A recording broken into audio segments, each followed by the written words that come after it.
अब ये हमारे पास सवाल है the design square single footing. अब हमें स्क्वायर सिंगल फुटिंग डिज़ाइन करनी है। Support in 18 inch square tied interior column reinforced for 8 number 9 bars. अच्छा, जो हमारे पास कॉलम है वो the column carries an unfactored axial dead load. अब ये अनफैक्टर्ड है, ये एक चीज़ है पॉइंट आउट करने वाली, इसको मैं मतलब समझाता हूँ। एक्सियल डेड लोड ऑफ 245 के पर एक्सियल लाइव लोड ऑफ 200 के। अब the base of the footing 4 feet below final grade and the allowable soil pressure is 5 KSF।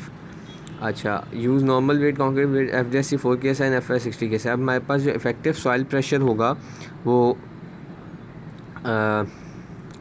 हमारा कैसे निकलेगा। हमने सबसे पहले डेप्थ ऑफ फुटिंग एज्यूम किया। अच्छा, डेप्थ ऑफ फुटिंग आप हमेशा 2 फीट ही एज्यूम कीजिएगा। तो उसके बाद the weight of the footing is 2 multiply.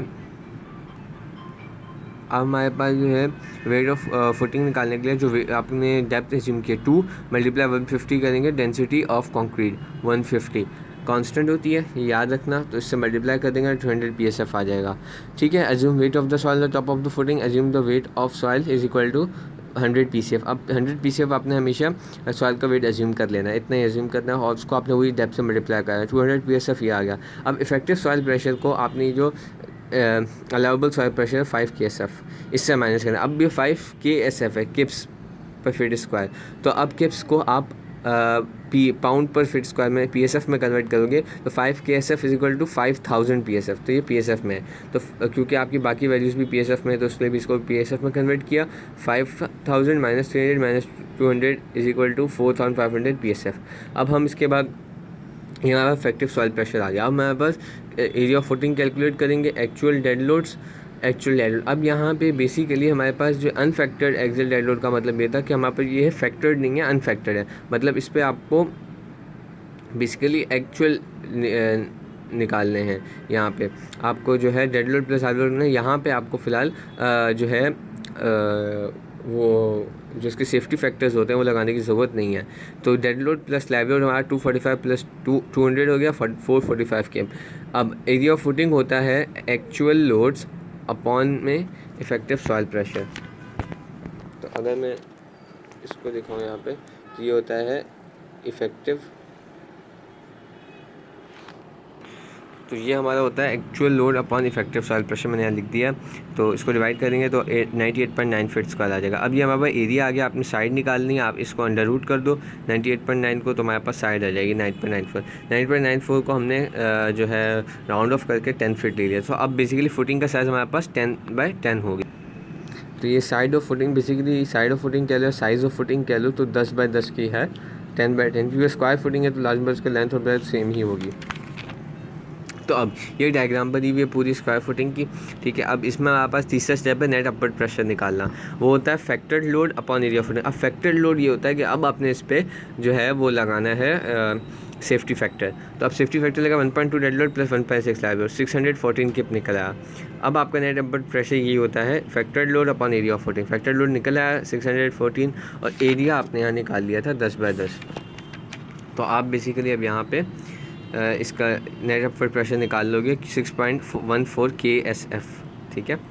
अच्छा, अब आपने 2 वे शेयर निकालना है। 2 वे शेयर, अब 2 वे शेयर यहाँ पे कंफ्यूज नहीं होना, इसको सिंपल जो है हमारे पास ये एक एजम्पशन होती है जो हम करते हैं हमेशा कि डी जो हम डेप्थ लेते हैं वो हाइट h इज -4.5 होती है। मतलब 24 -3 -1.5 मतलब 24 -4.5। आप जो 24 आपने एज्यूम किया कि 2 फीट मतलब 24 इंच -3 इंच -1.5, तो ये इंच तो 19.5 आ गया। सो बेसिकली होगा d is equal to h -4 inch. ठीक है। तो ये आपने कर दिया तो आपके पास आ जाएगा ये डी सिगरेट में तो ये 19.5 आ जाएगा। सो आप बेसिकली ये लिख लें या इस तरह लिख लें, एक ही आंसर आएगा। ठीक है। तो ये आप 24 -4.5 करोगे 19.5 ही आएगा। इन दोनों को ऐड करके 4.5 आया। अब ये V नॉट मैं आपको बताता हूँ क्या है। अब यहाँ पे बेसिकली हमारे पास ये है कि अब मेरे पास इसका फार्मूला ये होता है शेयर निकालने का, 2 वे शेयर का। सबसे पहले हम 2 वे शेयर चेक करते हैं। तो 2 वे शेयर का फार्मूला होता है VU2 is equal to PU minus QUC plus D square. तो अब हमारे पास PU आप निकाल चुके हो, QU भी आप निकाल चुके हो। QU आपका होता है ये नेट अपवर्ड प्रेशर। आपने यहाँ पे वैल्यूज़ रख दी।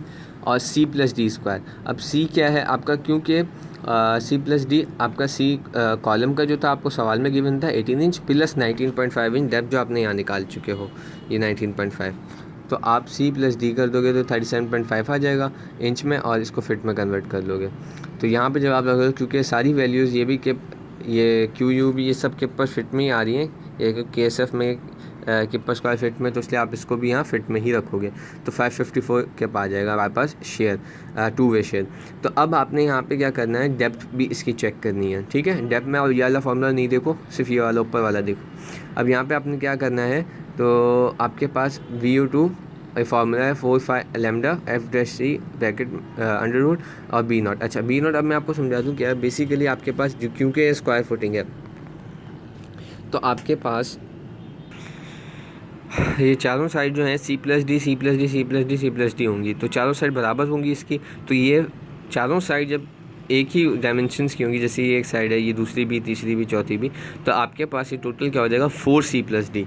तो ये बी नॉट बेसिकली आपका वो है, इसको हमने बी नॉट से रिप्रेजेंट किया कि चारों साइड बी नॉट से रिप्रेजेंट किया, तो 4C प्लस डी। तो ये आपने निकाला, सी आपको पता है 18, ये सवाल में गिवन था, ठीक है। यहाँ पे आप देख लेना 18 इंच स्क्वायर, तो ये सवाल में गिवन है। तो अब हमारे पास ये 18 प्लस 19.5 जो आपने निकाला, ये 150 इंच आ गया। अच्छा, बी नॉट वो आपने यहाँ पुट कर दिया।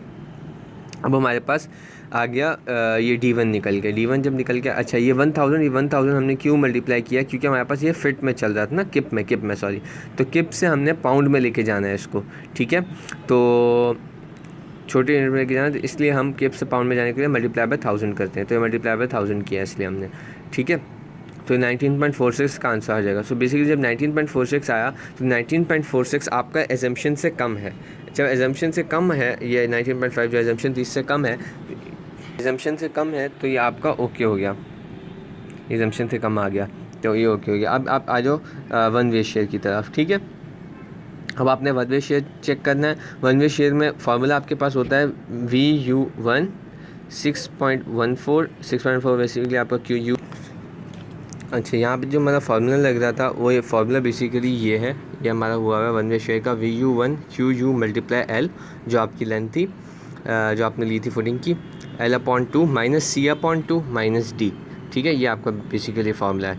आपको बताया, अब आपका ये जो है 6.14 आपका Q निकल के आ चुका है पहले, मल्टीप्लाई 10 लेंथ ऑफ कॉलम जो आपने एज्यूम करके निकाली थी, लेंथ ऑफ फुटिंग सॉरी, तो ये भी 10/2 वही लेंथ आ जाएगी। ये कॉलम, ये अब कॉलम की है। अब क्योंकि ये इंच में थी, 18 इंच था सवाल के अंदर, तो 18 डिवाइड बाई 12 कर देंगे, 18 डिवाइड बाई 12। इसी तरह ये 19.5 भी हमने इंच में लिया था, तो इसको फिट में करेंगे, डिवाइड बाई 12 कर दिया, ठीक है।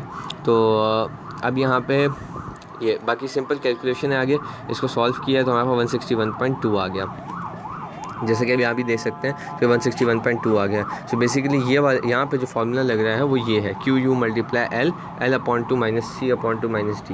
तो अब यहाँ पे इसकी भी हम डेप्थ चेक करेंगे, उसका फार्मूला ये रहा।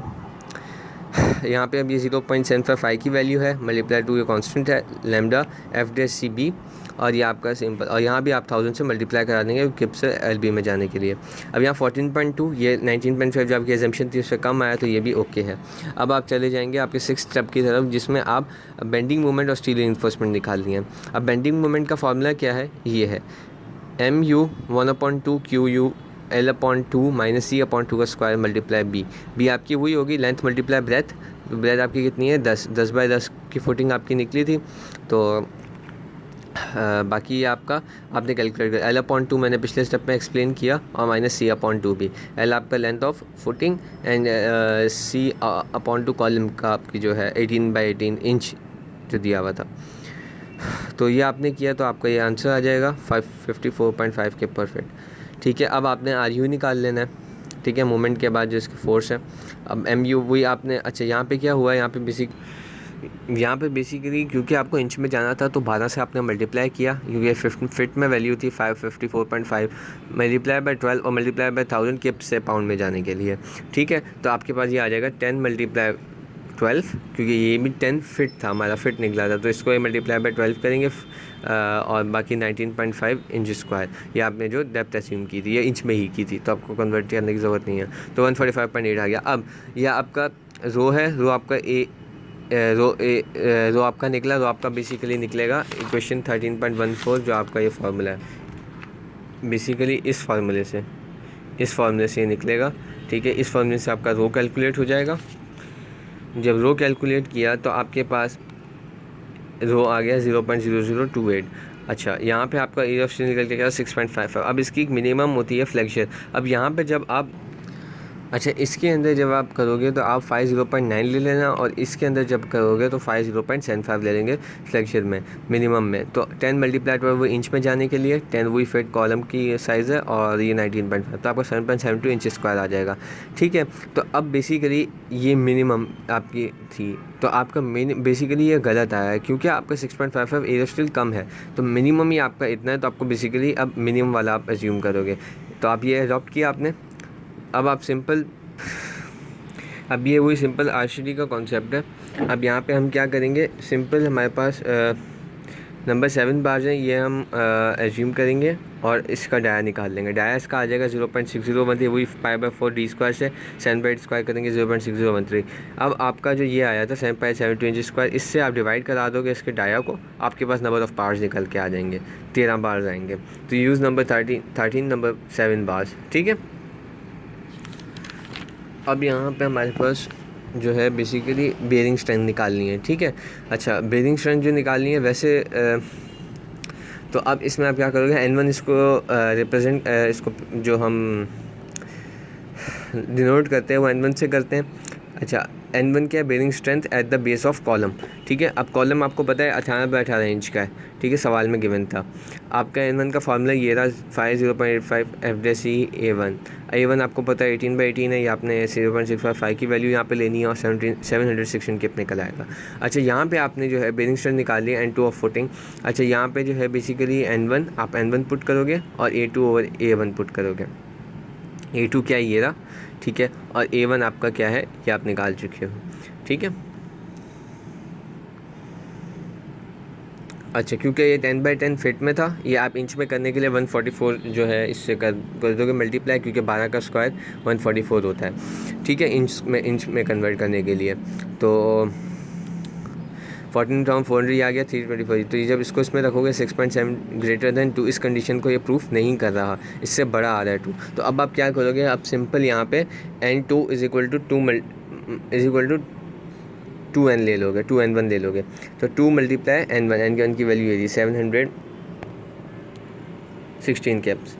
तो अब आपका 1432 कैप आ गया। अब आपने जो है सिंपल अब आपका क्या है PU, जो आपने पहले फैक्टर्ड लोड निकाला था, यहाँ पे ये आला PU 1614 कैप। तो ये आपका जो है बेसिकली इससे कम आ गया N2 से, तो इसका मतलब बेयरिंग स्ट्रेंथ आपकी एडिक्वेट है। ठीक है, अब आपने क्या करना है, अब आपने डेवलपमेंट लेंथ निकालनी है, नीचे वाले को करने की देखने की ज़रूरत नहीं है। अब development length of dowels in compression, अब ये कैसे करना है आपने, 0.02 ये फार्मूला है। DB आपका 1 ही रहेगा इसमें। FY 60,000 या आप KSI की जगह PSI मिलेंगे, और ये भी PSI मिलेंगे। FDC 19 इंच आ जाएगा आपका। ठीक है, अब इसकी एक मिनिमम होती है आपकी डेवलपमेंट लेंथ का फार्मूला, वो ये होता है 18 इंच, और वो हमेशा मिनिमम जो आती है वो 8 इंच से बड़ी आनी चाहिए, मतलब ये क्राइटेरिया है। ठीक है, तो अब आप जो है basically therefore we use 4 number 8 dowels extending 19 inch into column and footing. तो ये बेसिकली आप इसी मेथड से एज्यूम करके ये चीज़ निकाल लोगे। ठीक है, यहाँ कर लिया। अब development of main bars of footing, अब यहाँ पे आपने क्या करनी है फॉर नंबर 7 बार्स। अब नंबर 7 बार के लिए, क्योंकि आप पहले एज्यूम कर चुके हो क्योंकि मेन बार आपकी नंबर 7 की बार्स हैं, तो अब यहाँ पे नंबर 7 बार्स के लिए आपको डेवलपमेंट लेंथ कितनी होगी, तो इसका फॉर्मूला है LD 48 DB। अब DB यहाँ पे क्या होगा, DB जो है हमारे पास वो होगा 0.875, ये हमारे पास कांस्टेंट वैल्यू है। ये बेसिकली इसका पूरा चैप्टर है, चैप्टर 7, उसके अंदर ग्राफ के अंदर ये वैल्यू गिवन है, ये वहाँ से देखिए तो उसमें ये 0.875 आएगा, तो 42 इंच हो जाएगा। ठीक है, ये रेफर टू चैप्टर 7 में गिवन है। अब ये सिंपल L/2 - C/2 - 3 इंच करोगे तो 48 इंच आ जाएगा, प्रोवाइडेड ये थी आपकी। ठीक है, तो ये भी आप करके देख लेना। L/2 हुई length of footing, C column की लेंथ, और ये 3 इंच, तो आप ये 48 इंच आ जाएगा। बस ये आपका यहाँ तक करना है।